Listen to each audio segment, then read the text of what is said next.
the REP-CRIM submission still poses many problems for many, as you all know. FCA is asking for data in respect of financial crime risk management that most firms will already be collecting in some way, but structuring the internal data collection is not always as straightforward and easy as it turns out that it should be. The scope of this obligation is now widened to include a further 4,500 firms in addition to the 2,500 that already were in scope since 2016. And this short webinar aims to give guidance on how to navigate this obligation as efficiently as possible, as each firm now needs to submit their REP-CRIM within 60 days of their first accounting reference date. So what we were looking at today is why the REP-CRIM exists, what the FCA aims to achieve with the data it collects, how to structure internal data sets to ensure the submission can be completed and submitted without turning it into an annual mini project, but also how an incomplete or even poor submission can turn into a red flag and draw regulatory attention that is entirely avoidable. The session today will be delivered by an absolute industry-leading expert who I've known for many years, Martin Schofield, Director of Financial Crime and Forensics at ComplyPort. And just a few words about Martin. It says here that Martin brings over 2 decades of financial crime prevention experience as both MRO and specialist consultant to his clients at ComplyPort. I have worked with Martin for 15 years. I think it's more than 2 decades, but maybe it's an age thing that he's trying to hide. He's been engaged and led on numerous global and domestic projects, including delivery of staff training in all aspects of financial crime prevention, such as fraud, money laundering prevention, as well as policy authoring reviews. In addition to all of this, Martin co-authored the Joint Money Laundering Steering Group guidance notes and acted as lead investigator in countless investigations involving fraud and money laundering. Just a few words about ComplyPort. We are a specialist regulatory compliance and financial crime consulting firm, and our team are experts in FCA authorizations, registrations, having successfully assisted in well over 1,000 of these, day-to-day compliance, assistance with remedial work, for example, in respect of KYC reviews or in response to regulatory intervention, which is sometimes both, regulatory financial crime support, and assisting firms in meeting the requirements of and implementing new regulations and laws. In addition to these, we have a RegTech solution called Comply Portal that supports our firms with compliance monitoring in an auditable environment. Now, before we begin properly, and I'll hand over to Martin, I'd like to cover some brief housekeeping points. No, actually, only the one key one, really. Either at the top or the bottom of the screen, that depends on how you have it configured, you will see a button called Q&A. If you have questions, please ask them in there, and we'll try to get through as many as we can at the end of the discussion. Please do not post questions in the chat, as this function will not be monitored. So just before we get Martin to talk, I have 2 very quick questions that I'd like to ask. And that should pop up on your screen. If not, it is entirely due to me using Zoom webinars for the first time as a tool.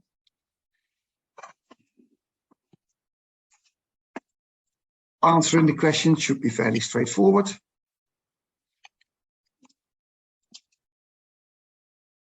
And we'll give it a few seconds. Let's see, answers are flying in.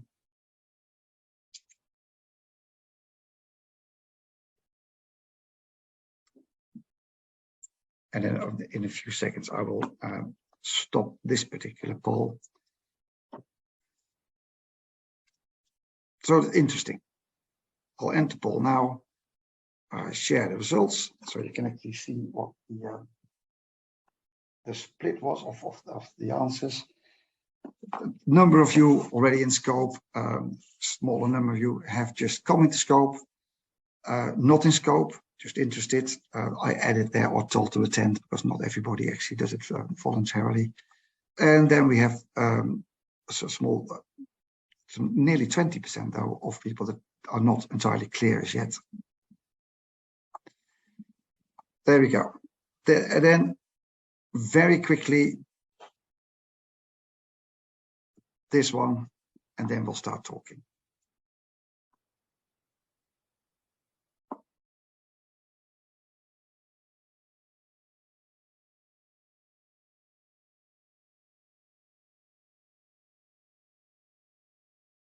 Okay. So we're nearly there. So that looks at 2/3 of you. There's quite a few of you have already sort of seen a REP-CRIM before, and 2/3 of you have never done one before. Okay, that gives Martin some food for thought to use for his presentation. And I just hand over to Martin to take it away. Morning. Thank you very much, Jan. Well, I think thank you very much. I'm not sure about the reference to my hiding my age, but now we've obviously all discovered that I'm probably a lot older than I look. At least that's a good thing. So moving on to REP-CRIM. So interesting statistics there around how many people have already in scope yet haven't yet actually submitted a return versus those that are just in scope and those that have submitted a return. So it's almost an equal balance between the two. So hopefully this is going to be of use to everybody. So looking at the agenda that we'll cover this morning, so we'll just go through the background and the aims of REP-CRIM, how it actually helps the FCA. So what's the purpose behind the FCA's request for this information, how we need to collect data and produce it, what it should contain, how to organize our framework to provide the right data, and the risks of incomplete submissions or inaccurate submissions. Some of those points, obviously, listening to Jan very ably covering off in his opening speech there, but we will cover them in a bit more detail. Okay, so first of all, what is REP-CRIM all about? We look at it, if we can move on to the first slide, please, Jan. If we look at what REP-CRIM is all around, essentially it's about corporate governance. For anyone that's on the webinar that may recall was involved, I can recall being a practitioner group, MLRO. This is around end of 2013, beginning of 2014. And I was fortunate, he says, enough to receive an information request from the FCA. And what they wanted to know, it was a number of firms, not just my firm, a number of firms received this randomly selected information request. And what they wanted to know was a lot of information around governance. They wanted to know where we onboarded our clients from, how many countries of risk that were high risk that we onboarded clients from. They wanted to know how many clients we had apply from countries that were considered to be high risk that we had rejected and decided not to onboard. How many we had onboarded and then offboarded. How many of those, how many of our clients from those particular countries were politically exposed? The questions went on. There were a number of questions, and it was exceptionally hard to answer because it was a kind of a closed book of information requests. Participants were all able to communicate with each other, and the vast majority of firms that chose to communicate with the other firms that had received the information request all agreed this was the first time they'd ever been asked any such information, and in this particular format. As a result, an awful lot of the firms, the vast majority, weren't able to reply to the FCA in full. They weren't able to answer the questions. They weren't able to give the information for all of their book. Some of their book they were able to answer the questions for other parts of the book they weren't. It depended on how they recorded their data. And to be honest, I think for the vast majority of firms, it was the first time ever they'd actually been asked to advise anyone about clients that they hadn't onboarded and why. You know, it was something for the large amount of firms that was completely alien. Why did you not onboard this client? How many clients this year have you not onboarded? Not the kind of information that firms are used to recording. Obviously, for the vast majority of firms, they record information for the client relationships they have, not the client relationships they don't have. And so this was all brand new. Due to the fact that there was so many firms that couldn't answer it, I kind of, in one of the working parties that was set up for it, I kind of added this comment at the time saying, won't be long before this becomes a formal request, given how many firms have not been able to answer the FCA's questions. And lo and behold, we suddenly then were presented with REP-CRIM annual reporting requirements. So I think it's probably fair to say that due to the amount of firms that got the information request, due to their inability to answer the FCA's questions, that was a firm driver behind REP-CRIM. It was something that the FCA thought firms need to be able to produce this information. They need to be able to manage their risks accordingly. And so they need to be able to show us what they're doing with their financial crime risks. And so the REP-CRIM was born. But as you know, it is all around governance. It's about being able to demonstrate that you have appropriate governance control and understanding of your business model. You know where your risks are, you know how you're mitigating them, you know how you're controlling them, and you know what is creating the risk for you, and whether it's in or outside of risk appetite. If we could move on, next slide, please.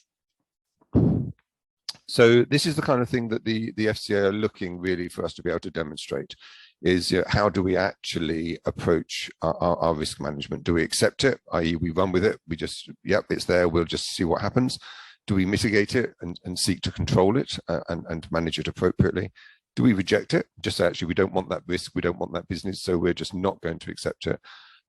Do we avoid it altogether? We eliminate it. We just change the parameters. We change the rules because they don't suit us. So we change the product offering, or we change the terms and conditions of the product. Whatever is causing the risk, we simply just eliminate it, or we transfer it, give it to someone else, make it someone else's problem. And this is almost the kind of theme you can see behind the questions that the FCA ask in REP-CRIM. They're looking to see what we actually understand about our risk management process, and what it is that we're trying to achieve, what we're trying to avoid, what we're trying to mitigate. Or do we simply just make the risks someone else's problem? De-risking is something that's been around for a number of years. It's something that the FCA doesn't particularly like. They've expressed concern around the way that firms de-risk. It's particularly when it's done en bloc, where they just decide we don't want this kind of business anymore. It presents too much of a risk. And for anyone that's ever been on the other end of any kind of regulatory interaction around risk management, you will know that that's not the way that the regulator wants it to be. They don't want us to simply transfer a risk or avoid it altogether because we don't like it or it's too much work to mitigate it. So from their perspective, we should be looking at how we control risks, how we mitigate them, and how we keep everything in line with what we want it to be, rather than simply just offboarding clients en bloc because it's too much hard work to mitigate the risk. Obviously, if a particular kind of activity is outside of declared risk appetite, or it's not a product or service that you offer because it's something that you've decided you don't want to get into, that's a different story. But accepting risk and then just offboarding it because it's become too big or too unwieldy or too resource intensive, and therefore you offboard it, is something that the FCA don't particularly take favorably. Okay, we'll move on to the next slide, please. And we'll look at the background and the kind of aims now of REP-CRIM, where it all started. So you can see from there, this all started back in December 2015, which say goes back to my anecdotal story at the beginning of, that I was responding to an information request 2013, 2014, and kind of, by December 15, we had a consultation paper around REP-CRIM. And then we were looking at the guidance and the rules issued in July 16. And by December 16, reporting obligations existed for around 2,500 of the then 23,000 firms that the FCA were responsible for regulating and authorizing. And again, even 2,500 firms out of 23,000, it's not an awful lot. But nonetheless, the information that comes out of those 2,500 firms is very targeted, very useful, and it gives a very good steer on where things are and where they should be. So March 2022 is when we saw obviously the extension through CP 2017 and PS 21.4, extending the obligation to another 4,500 firms. Again, I just personally, I find that interesting, that the original batch, if you like, was 2,500, and the extension went to double that almost. And they're considered to be the higher money laundering risk firms by the FCA. So it's strange. It's taken 7 years for those additional 4,500 firms to be brought into scope from when the concept was first born. And yet they are the firms that are considered to represent high risk. So you would have thought that they would have been brought in maybe sooner, but nonetheless, here we are. And that's the kind of brief potted history to where we have been with REP-CRIM and where we've started and where we are now. We could move on, please, to the next slide. Thank you. So the content of the information required is set out in SUP 16 Annex 42 AR. Couldn't be simpler, could it? But there's guidance notes on how to complete the annual return. So the FCA doesn't expect that people will be able to to deal with it by themselves and without any kind of guidance. So the content that's required is set out, so we know what's required. Obviously, there's got content guidance notes on how to do it. Typically, you would be reporting this through reg data. Historically, it would have gone through systems like Qualtrics or Gabriel, but now it all goes through reg data. So it's all online reporting. Support for the reporting system itself and how to use it, etc., is in Annex 42B. And then I'm not going to read the rules, you can read them for yourselves, too much reading there. A firm must submit their annual return within 60 days of their accounting reference date. So it's largely based on your accounting period, on the firm's accounting period, and it has to be submitted within 60 days. I mean, that sounds, sort of like quite generous on one hand, 60 days to be able to make the reporting, but actually that's only 60 days from when your accounting reference date has finished. So you've got 2 months from that point to get everything collated and put together. And that's where some of the problems exist, is in the collation of the information and getting the information ready. Obviously, a piece of easy throwaway advice from that perspective is that you collect the information on a monthly basis. Some of the things that I would suggest later on in the webinar, but actually it's relevant now. So to collect information that is going to be in the return, collect it each month, and then you've only kind of got a couple of months and an adding together of the accumulative values within the 60 days to complete. So that's what I found is most useful, is to keep that information on a rolling tally so that it's always available. And of course, what we never know is what we can expect from the regulator at any given point. The one thing that we do know for sure is always expect the unexpected. And so there may be an occasion where you're in the middle of a thematic review or a supervision review, or even enforcement, and the regulator may ask to see where you are with your REP-CRIM submission for your upcoming year. And if you say, well, actually, we do it all as a mad rush at the end of the year, it may not send the message that they were hoping to hear. But keeping it on a rolling tally will give you an ability to be able to respond to any ad hoc questions that you may get from the FCA during the year. So that could be a good way of helping to do that. We go on to the next slide, please. So how does it all help the FCA? Obviously, it gives firms specific information relating to financial crime, but from a wide audience perspective. So instead of the FCA looking at a small audience for when they're undertaking desktop or thematic reviews or even supervision and enforcement, this gives them the ability to gather information from a much wider audience across a variety of sectors and size of firms, so they can gauge sort of the level of expectation. It helps them to form and forge their supervisory approach, because they can tell from the larger firms how much information they're able to provide and the kind of information they provide, the level of activities that they're detailing within their return. And they can see from the smaller or the medium-sized firms how they kind of tally up with those. And then they can look at comparators within those divisions as well, so they can see what of the larger firms are doing and how they're doing compared to their peers, etc. So it gives them a good ability to be able to gauge roughly from a desktop review from the returns of which firms are doing what, who's doing the best, who's not necessarily being able to provide the data, who's not providing it in a timely manner, whose data isn't as robust as others, and which sectors stand out as being the most able to complete these returns. So it gives them a good steer of where they should be directing their supervisory approach for the upcoming year to 2 years. It gives them an understanding of the intrinsic risks that are faced, particularly around money laundering, due to the activity of the firm. So they've identified the 4,500 firms now in scope since March this year, based on their understanding of their money laundering risk. But the actual REP-CRIM returns helps to cement or perhaps loosen that view.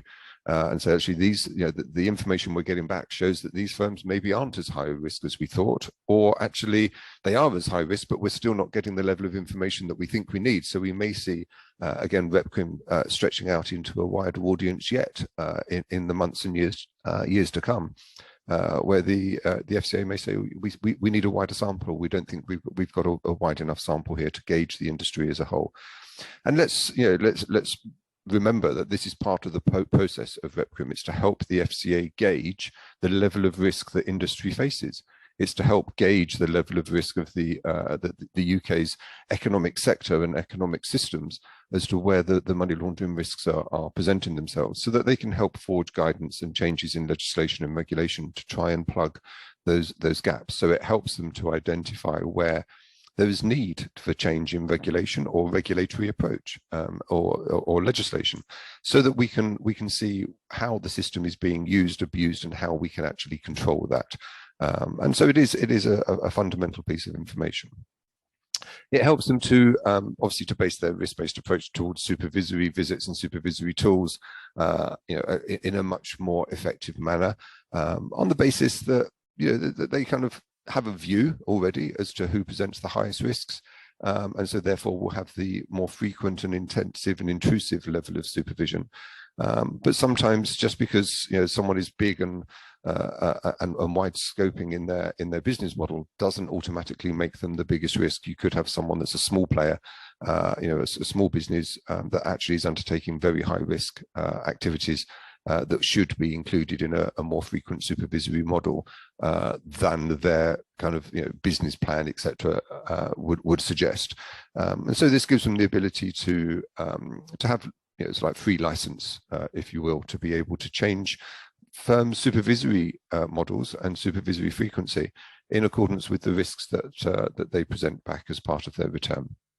So the smaller, a smaller firm, for example, that does present a high risk, doesn't go unsupervised for a number of years, based on the fact that their firm type suggests that they shouldn't be. This actually gives the FCA the ability to make the exception and bring firms into scope of a more frequent supervisory model than their business firm should, business type should suggest.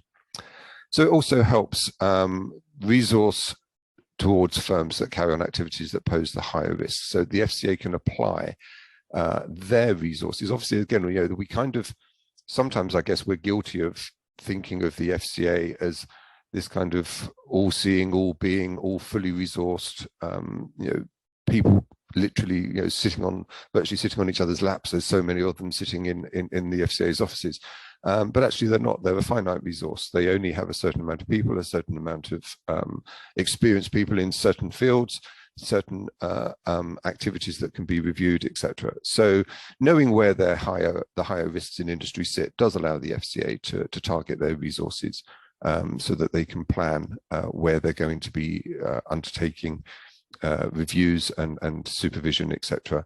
And where they can demonstrate, 'cause obviously they're answerable to the government, so they can demonstrate that they're targeting their resources where the money laundering risk exists at its highest. So it's a way of helping them gauge and fund, plan for where they need to be. Now, the next slide, please.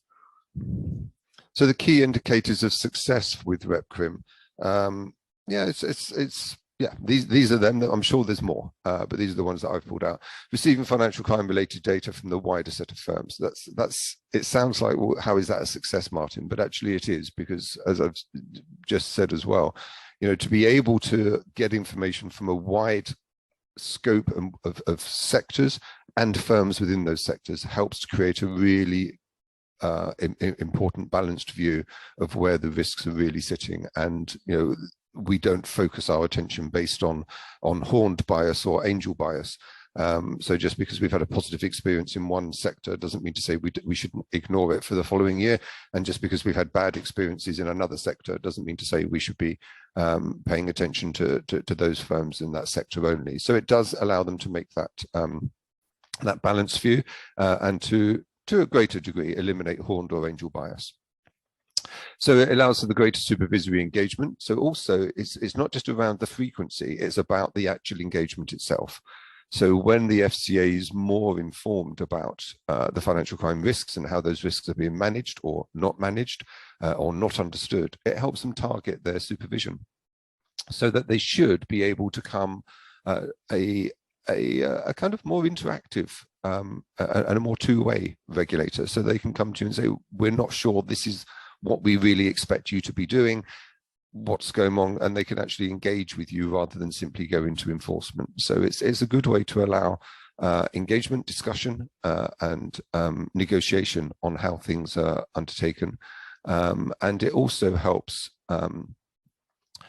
for some firms that maybe haven't been subjected to a higher level of supervisory engagement in the past. It helps those firms sort of get used to what a supervisory engagement frequency and framework looks like. So there's some benefits there as well, that it gets firms more used to that supervisory model. It helps the FCA target their resources. They also means that it can help them understand where they need to increase their resources if they have gaps, and also undertaking a more proportionate and appropriate visits. So actually looking to visit firms where the risk exists and identifying how they can assist with those risks, rather than simply applying a broad brushed approach to industry. And the benefit to industry is going to be the use of the aggregated information. So we should obviously start seeing, from the information that the FCA gather through REP-CRIM, they will then produce that in their strategies and their business plans and their guidance. So we can start to see the information and the risks that the FCA is seeking to address. And they don't just sit there and pluck these ideas out of thin air. They come from something. They come from experience. They come from teaching and learning. So they will look at past behaviours, and that will help them to judge and formulate how future activities should be undertaken. So we can see from their business plans where there's going to be need for addressing issues, and we know that that's going to be informed through the information they gather. So we can know where the FCA is paying their attention, which is great. Okay, so next slide, please.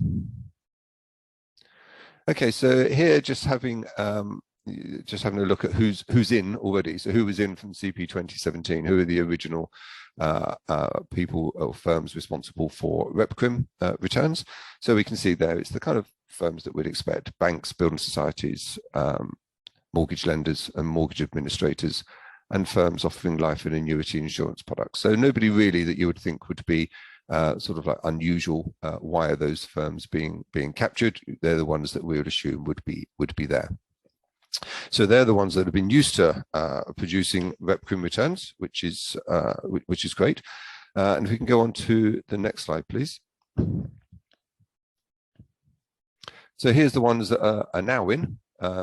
So who else is in now? So as we can see, I'm not going to obviously read through that list, but I will, as I'm talking, just give you a minute or so to be able to read down there and see. I should just put a few of the examples out there. So, firms dealing in investments as an agent, managing investments, managing an AIF, safeguarding and administering investments, acting as a trustee or depository,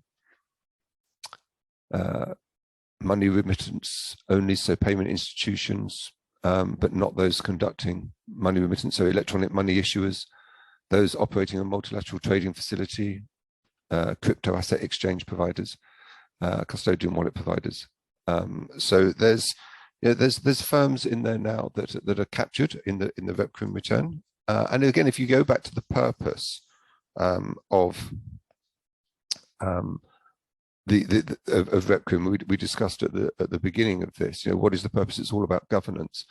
And so yes, you can see when you look at the firms that the FCA are including from the first get-go and are now including from CP 2017, you can see the tie-in between they're keen to understand the difference between governance levels within these firms. You can see why they would want to understand how well the firm itself understands its risks and whether it's mitigating those risks appropriately. So the level of firms, the nature of the business that the firms undertake, and the FCA's interest in the REP-CRIM return does actually tie up. You can see that there's a reason why they would be interested in the governance model of these firms, particularly when you gauge this on the other side as well, as with things like consumer duty.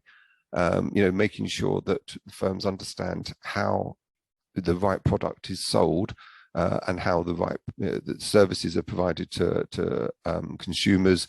Has the consumer had the right advertising for this product and service, etc.? And that all does have a full circle, despite it not being immediately obvious. It does have a full circle into REP-CRIM as well, because the governance around how you are actually selling this product, who you're selling it to, and in what country, does actually help feed into the work that we're doing with consumer duty as well. So obviously you've got to demonstrate that you've sold the right product to the right customer under consumer duty, and actually the REP-CRIM return will say, well, this particular product is, you've got clients in this country where you're selling these kind of products or services, and that's not particularly well known to be a good match. So it can help demonstrate how you're complying well with consumer duty, or it could actually help the FCA identify where maybe consumer duty isn't being followed efficiently. So also we know that with the implementation plans for consumer duty have to be ready for the end of October, and obviously REP-CRIM's been in since 15 and now since March this year for the additional firms. So the timing isn't necessarily aligned, but I can't honestly tell you that I don't think the information from one will not be fed into the other and cross-referenced to make sure that the two do add up. So I think that's going to be going to be a useful tool for the FCA. Okay, we can go on to the next slide, please. So we've done the who's in, so now we do the who's out. It's a little bit like the regulatory okey-dokey.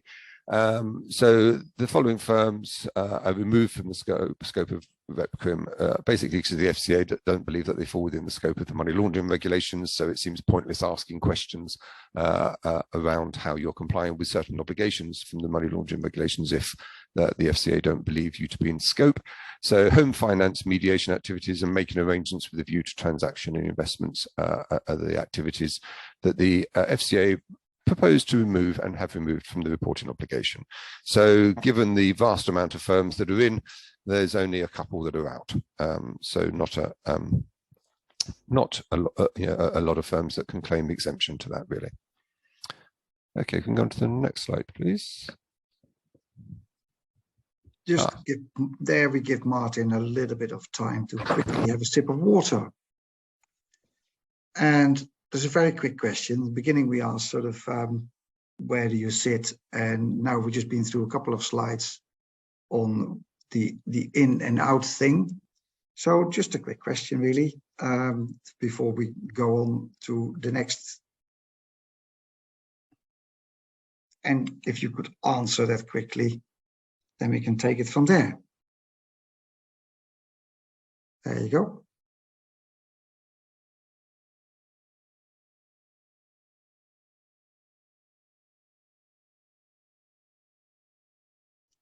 There we go. And as you can see, the vast majority of you are in the scope of this wonderful obligation. And that is actually a slightly higher number than we had at the beginning of the webinar. So it may have been useful for at least a few people so far. So Martin, back to you. Thank you very much. Yep, so 87% of you reporting to be in scope. That could be that so far some people have changed their mind, Jan, but also I think the numbers of people on the webinar have increased a little bit since we first opened, so maybe that's the reason as well. So crypto asset firms, though, obviously a very popular topic and very popular form of financial activity at the moment, very often in the news, particularly obviously in the financial news. But crypto asset businesses are not required to submit the information set out in Section 4, which is sanction-specific information, but they may do so voluntarily.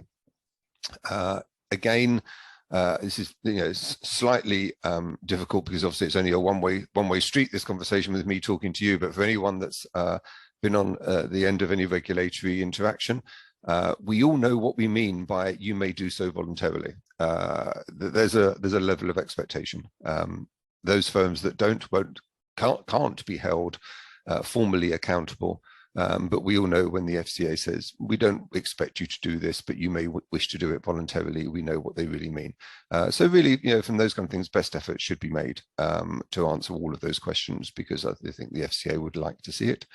And Section 5, the fraud questions, remain voluntary, as it does for all firms submitting REP-CRIM returns. Basically, the regulator can only ask and enforce so many questions in so many ways, and the money laundering regulations, being sort of secondary legislation, is easily enforceable with questions and required answers. Fraud prevention.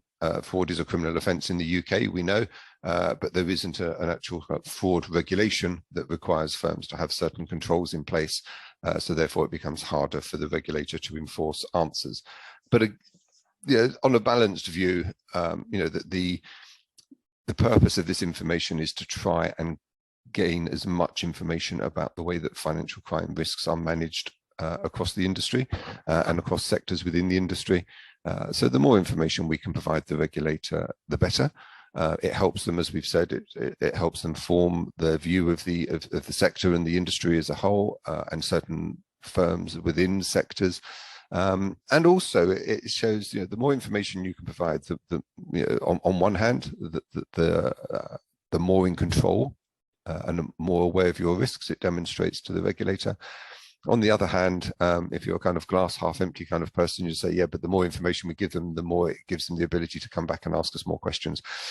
So there are pros and cons to giving more information.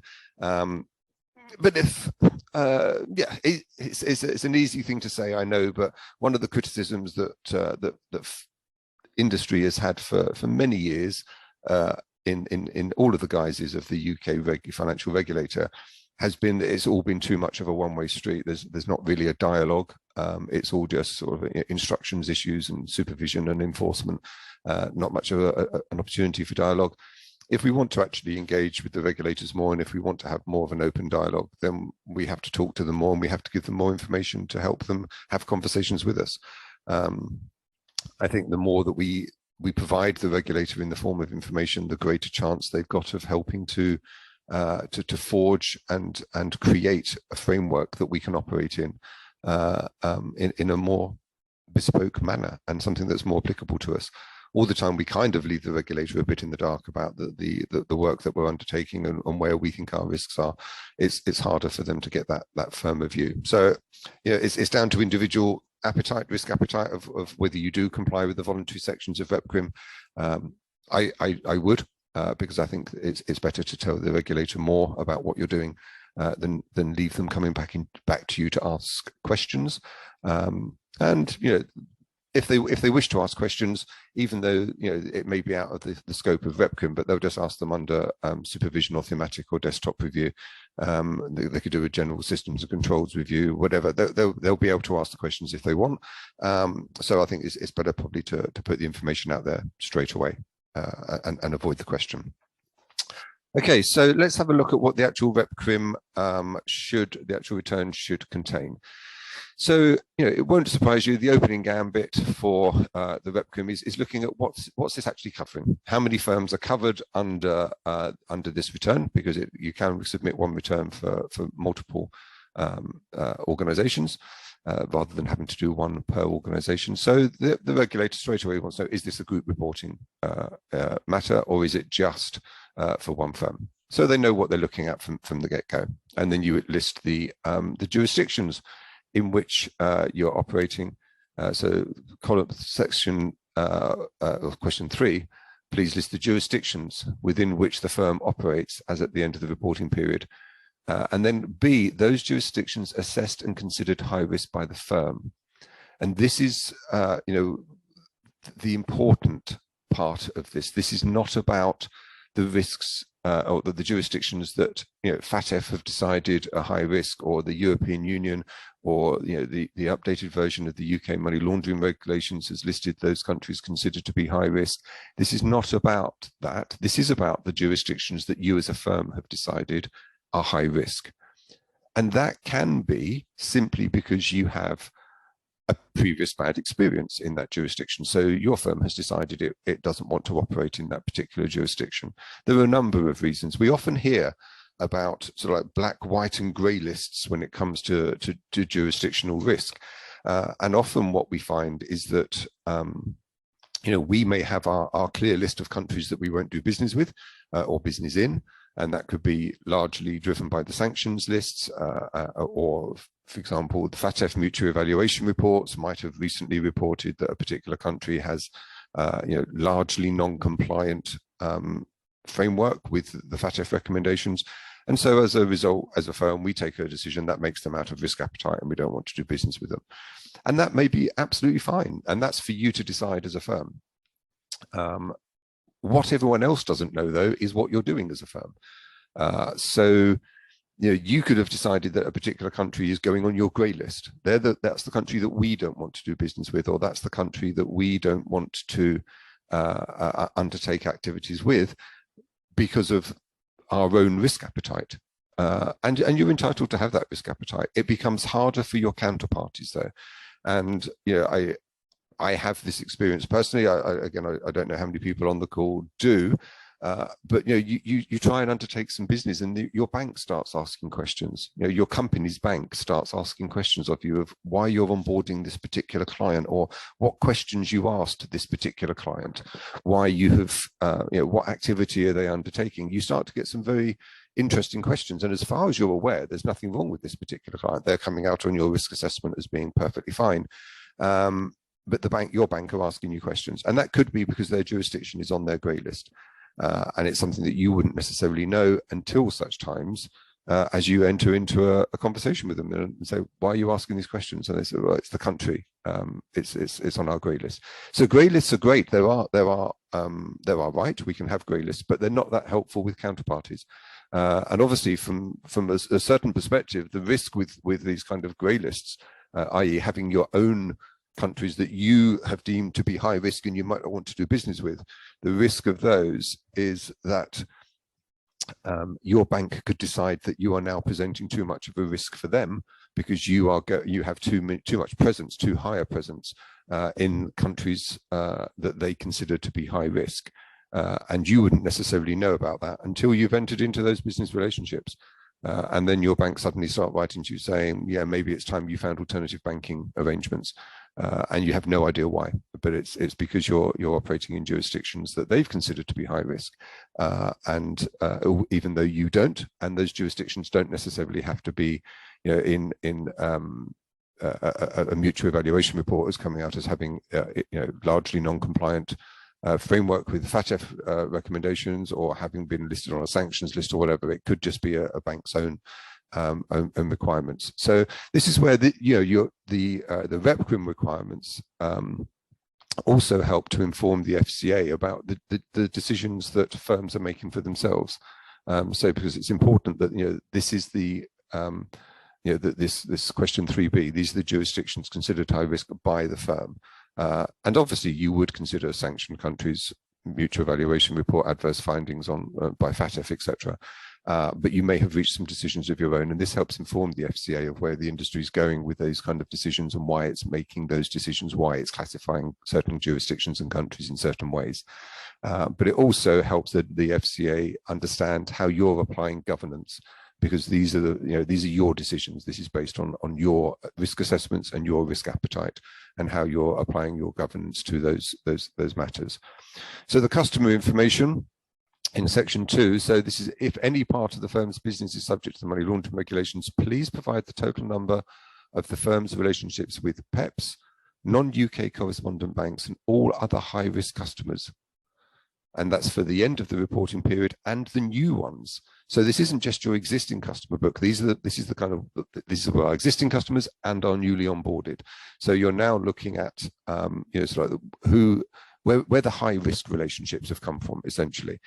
So where are the high risk, and obviously those that fall into question 6, all other high risk customers, you know fine well that that's going to give way eventually to some kind of information request around why do you consider them to be high risk. So that this kind of opens up a potential Pandora's box of follow-up questions from the regulator. So which of the of your customers are politically exposed? Which others are high risk? Why would they be high risk? And then they will cross-reference it back to A and B. So you'll get the kind of, okay, so which of your customers that were PEPs came from countries that you consider to be high risk? So you can almost, even from those two questions, you can start to see that there's going to be a joining up of dots with the information that you provide. So you've said that country A you consider to be high risk, and then if you're asked, you'll find out that you've got a politically exposed person or a high risk customer that you've onboarded from that country. So the FCA has already got two high risk factors now for one client relationship. You've declared this country to be high risk and they're a high risk customer. So, it gives them an indication of where they're going to go next with their questioning. Okay, we go on to the next slide, please. So, and then you start to get some of the wider questions. So provide the number of customer relationships located in the following areas. So it gives the ability to, for the FCA to see where your customer base is coming from. And obviously they can look at this and they can go back and cross-reference this with your permissions and your business model that you submitted when you applied for your FCA authorization. So they will be able to look back and say, you never said you were doing business with countries in the Middle East, and yet according to this, you've got customers in the Middle East, and some of them are PEPs, and some of them are in high-risk countries. So they can start to really cut and dice your risk and see where your declared business model and your operating procedures, etc., start to have exposures. They can also start to get a very good view of where your biggest risk is going to be for when they come knocking on the door for supervision reviews.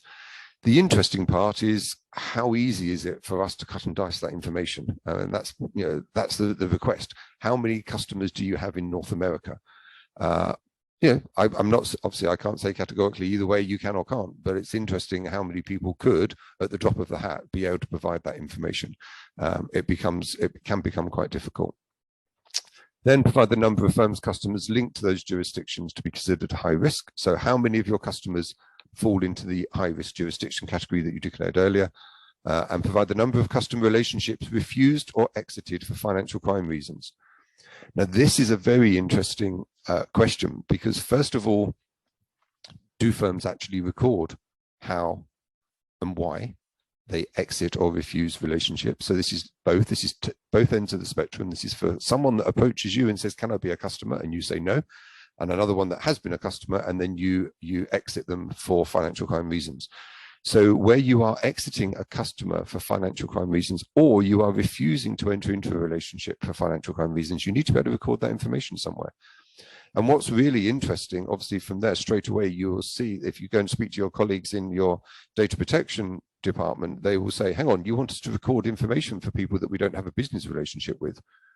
Where does that sit with data protection? And how can we manage that? So when we have to declare to someone, we will process your data in accordance with the UK GDPR/DPA 2018. But if you don't have a business relationship with them because you've exited the relationship or you've refused to establish the relationship in the first place, then that starts to call into question whether you're entitled to keep that data. Now, I agree and accept that question 18 only asks for numbers. It just says, please provide the number of customers. But if the number of customers is being requested, it stands to reason that at some point the FCA may say, can we have a look at those, please? In which case you've got to have the data to back up those numbers. So there can be a conflict there between the information that you're going to be having to keep, particularly for those customers that you no longer have a relationship with. That information links very easily as well into question 19. Please provide the number of suspicious activity reports that have been made under Part 7 of the Proceeds of Crime Act. So submitted internally to the nominated officer or MLRO, disclosed to the NCA, and those of the SARs which were consent requests, or what is now known as a defence against money laundering, is made. Now, what we have to consider there is, if question 18, you've said you've exited relationships or refused to onboard them due to a financial crime reason, then by and large, one would expect to see those figures translated into section 19 as a bare minimum.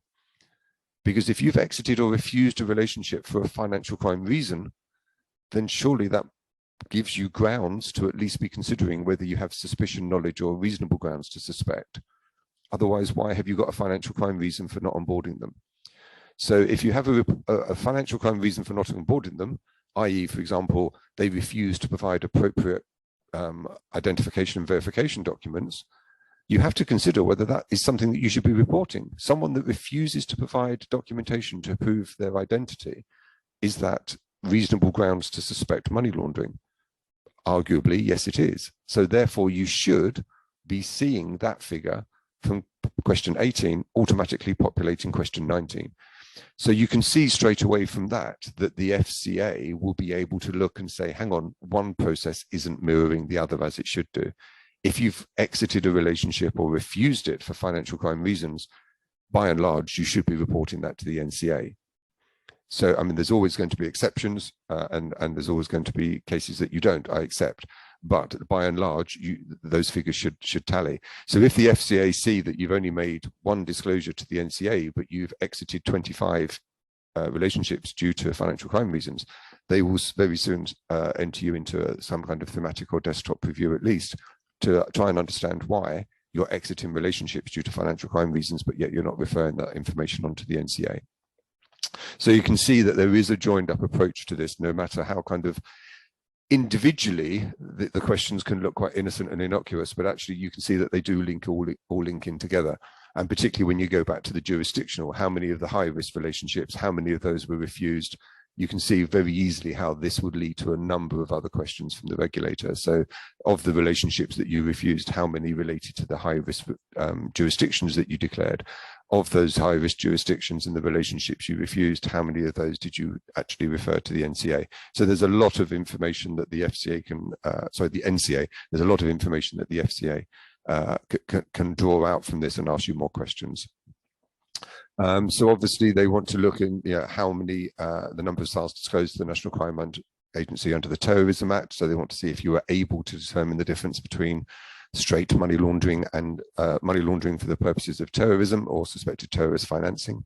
And then the number of investigative court orders received as well. So this gives them an indication of how interested in your business or your business sector law enforcement is. And it also gives an indication of, roughly speaking, where the criminals start to place their criminal assets. Because obviously once a law enforcement investigation is underway, once criminal assets are identified, that's when you start getting the production orders, the restraint orders, the confiscation orders, the unexplained wealth orders, etc. So from that perspective, knowing how many of those court orders you received, assessing that against your business type and your sector, it gives the FCA a clearer picture of where the criminal fraternity may be placing their money. And that, of course, then suggests that the criminal fraternity believes that there is a lower threshold of checks and counter checks in that particular sector. Doesn't necessarily, 2 + 2 doesn't always equal 4, I accept. But if you can see that the vast majority of court orders focuses in one particular area, ergo, that suggests that the criminal fraternity has placed a lot of assets in that particular financial sector, because that's why law enforcement are restraining them, confiscating them, whatever.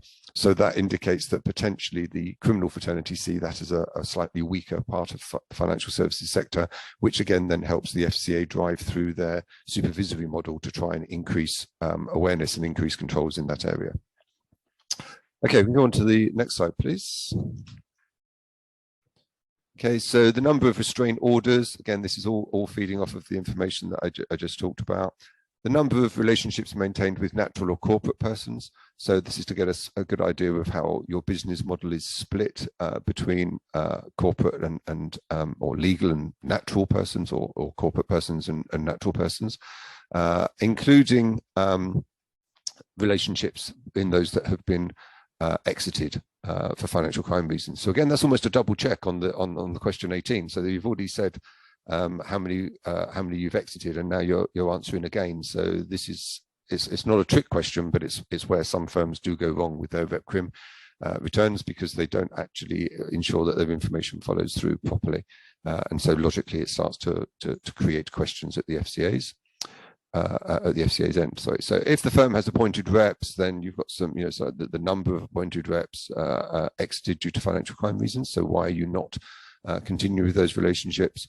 And the total FTE of UK staff with financial crime roles. This helps the FCA gauge how serious you're taking financial crime. How many people have full-time roles in your firm dedicated to financial crime prevention? And if it's one or less, and the size of your firm is more significant, then obviously the FCA will be taking interest there. So they will gauge all of the work, all of the figures, the size of the firm, comparators against your peers, etc., and decide whether they think that you've got sufficient level of resources. How many are dedicated just to fraud responsibilities of that percentage? So, how many people are there just to look at fraud? How many are there to look at money laundering and wider issues?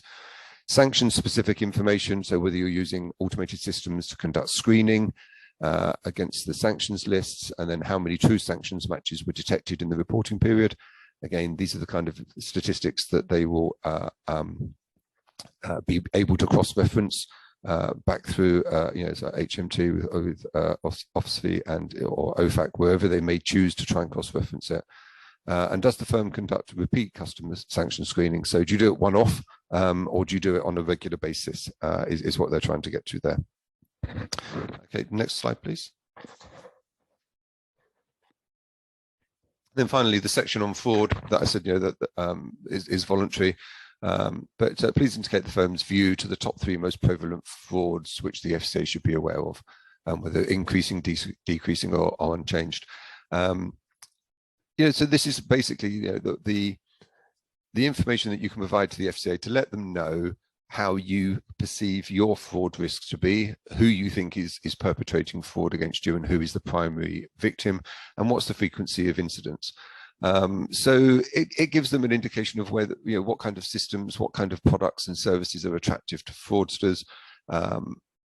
It also, as I said earlier, can open you up to far more questions from the FCA by providing that information. But nonetheless, it's important. So, but that is a voluntary part. Okay, next slide, please. Another poll question. Yeah, that was the plan. But in the interest of time, I think we just skip and get straight on, because we're running rapidly out of time. So I would suggest we go straight to the next slide, Martin. Okay, fine. Perfect. Fine with me. Okay, so how to organize your framework. Let's 10-point checklist, really. And I don't think they need much explaining, especially when we've just looked at the actual return itself, but running through them quickly. So effective data retention, recording and management. To be able to provide the FCA with the information that they require in their REP-CRIM return, you've got to have that effective data retention, and you've got to have it recorded, and it's got to be managed properly. You've got to know where to get it, how to get it, and where it's going to be stored. And that includes legacy systems. And this is one of the big problems. I mean, this is on point 5 there on the screen, incorporating legacy systems into modern day. You can't exclude data from the annual return based on the fact it sits in a legacy system that is hard to extract data from. So this includes all systems, and we know the problems with this, and this is why some of the issues exist with providing information in REP-CRIM, is because legacy systems weren't necessarily built for reporting purposes. They were built just to house customer data or whatever, but they weren't necessarily built with reporting and extraction in mind. So they were far more clunky in that respect. So that can be an issue. Understanding the role of your data. So as we've gone through, understanding what data you hold and how it's going to be used. What is the purpose of the data that you've got, and how it's going to be used by the FCA. Keeping your data clean, because it will be reviewed by the FCA. So making sure that what you're recording is appropriate, making sure you're keeping the information that you should be, not keeping the information you shouldn't. Balancing conflicts, as I mentioned earlier, between data protection and the REP-CRIM returns, for example, because the FCA is going to be looking at it. Having the ability to cut and dice data to meet REP-CRIM. I mean, that's the thing, isn't it? Looking just at those 30-odd questions, 35 questions. They seem so innocuous, but actually to be able to cut and dice your data, to be able to populate those boxes is not as simple as it first seems. For those that have already done a return, will already know that if you the bigger the book, the more systems customer systems you have, the harder it is to be able to cut and dice that information and get the right returns. How identifying and understanding how the FCA's questions help them achieve their aims. Absolutely, you've got to understand what they're going to do with the data and what they're trying to do with it and why they're trying to do it, and how important it is that you complete an appropriate return. Using existing management information, i.e. stuff that's been put in your annual MLRO reports or audit reports, can be useful. Cross-referencing the information in those, I would say, is essential. Having information in the MLRO report, for example, that says how many internal suspicious activity reports were received, how many were disclosed to the NCA, and how many defences against money laundering were made, and how many high-risk relationships were onboarded, should all be in the annual MLRO report. And that information should mirror whatever is in your REP-CRIM return, because if it's not, the FCA will pick it up, and they will then say that that you have systems controls failures, you have governance issues, because what's being reported in one area is not mirroring the other. So the information should be the same. Having clear risk appetite statement and guidelines, so you know your high-risk jurisdictions, for example, you know why they're high risk, you know what represents a high-risk customer to you. You know where your PEPs are, and you know why you onboard, why you exit, why you refuse to onboard, where your risk appetite and your thresholds have been exceeded, because that's the information you've got to put in here. Recording business in, business out, and business rejected. As I said before, vast number of firms struggle with the business in, business out, and business rejected. They're only focusing on business in. They don't focus on the other two because they think it's no longer our concern. We don't need to worry about it. It's gone. And then the holistic approach to financial crime risk management. Obviously, if there are sanctions questions in the REP-CRIM return, and there are fraud questions in there, and some of the other issues, as I've said, understanding why the actions you take will impact others is going to be essential. Okay, so last slide. Thank you very much. So the risk of incomplete submissions: incomplete for incomplete, read, inaccurate, incomplete, incorrect, any other things that begin with in. You're certainly going to get unwanted regulatory attention, unwanted by you anyway. If they see things, for example, the data in the MLRO report doesn't match the data in the REP-CRIM return, if you're unable to answer a question of the countries that you consider to be high risk, or if you're unable to identify how many high-risk customers you have, etc., you're going to start finding yourself on the end of the supervision visit. So you might start to get increased supervision activity or thematic reviews, desktop reviews, and then obviously that can lead to enforcement actions or 166. And obviously there is SMCR consequences for any of those actions.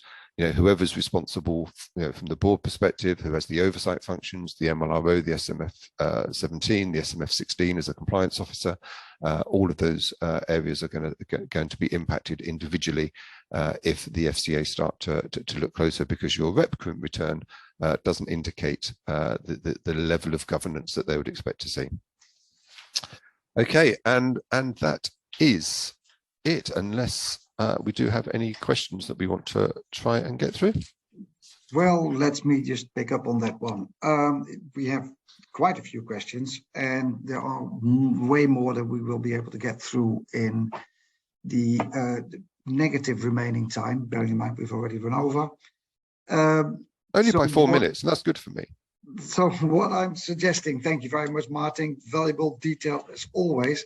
What I'm proposing to do with the questions and answers, that we would anonymize them, and we'll circulate an email to all the participants in the webinar following this webinar. That probably should have, we simply don't have time to go through them all at the moment. We'll anonymize them, we'll respond to them, and we'll circulate by email to all participants. Obviously, as you all know, this webinar has been recorded. A link will also be circulated to everybody who's been on the webinar. Then I would still would like you to also know that obviously at ComplyPort we assist companies. I think you've now sort of understand, or maybe you already did, is the REP-CRIM, there's a reason for it. It's not just an additional reporting obligation because the FCA can. It actually has got a reason, and you need to work around, do it properly. We help with that. we have got a REP-CRIM submission review offering, which is simply going through your submission prior to you submit it the first time to make sure it's accurate, complete, etc.